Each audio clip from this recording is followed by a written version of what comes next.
மேட்ரிமோனியை பார்க்கணும் for example எனக்கு யாருன்னே தெரியாது. இப்போ பொண்ணு வீடு மாப்பிள்ளை பார்க்குறாங்க, மாப்பிள்ளை வீடு பொண்ணு பார்க்குறாங்க அப்படின்ற போது அது யாருன்னே தெரியாது. சரிங்களா? இது பெற்றவங்களோட கடமை. ஒரு நம்ம பொண்ணோ மாப்பிள்ளையோ கொடுக்குறோம்னா அந்த பொண்ணு எப்படி, மாப்பிள்ளை எப்படி அப்படின்னு விசாரிக்கிறது கடமை. நம்ம தான் நம்ம சைடில் செக் பண்ணிட்டு அதுக்கப்புறம் அந்த கல்யாணத்துக்கு அந்த ஸ்டேஜ் வரைக்கும் கொண்டு போகலாம்.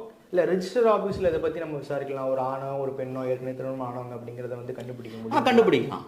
ஆமாம், முடிக்கலாம். கண்டிப்பாக கண்டுபிடிக்கலாம். அதில் பிரச்சனை கிடையாது. ரெஜிஸ்டர் இப்போ ஃபார் எக்ஸாம்பிள் ஒரு ஏன்னு ஒரு நம்பர் இருக்காரு, இப்போ பிக்கு கல்யாணம் பண்ண போகிறாங்கன்னா ஏழு ஆல்ரெடி அது ஒரு சிக்கலான ப்ராசஸாக இருக்குமா? இல்லை அது லென்த்தி ப்ராசஸாக இருக்கணும். இப்போ கல்யாணம் பண்ணால் போதும் தான் நினைக்கிறாங்க. புரியுதுங்களா? நல்ல பையனாக இருக்கணும். இப்போ என்ன பார்க்குறாங்க, இப்போ பையனை பொறுத்து வந்தால் நல்ல பையனாக இருக்கணும், சம்பாதிக்கணும் மெயினாக தானே பார்க்குறாங்க. சொந்த வீடு இருக்கணும்.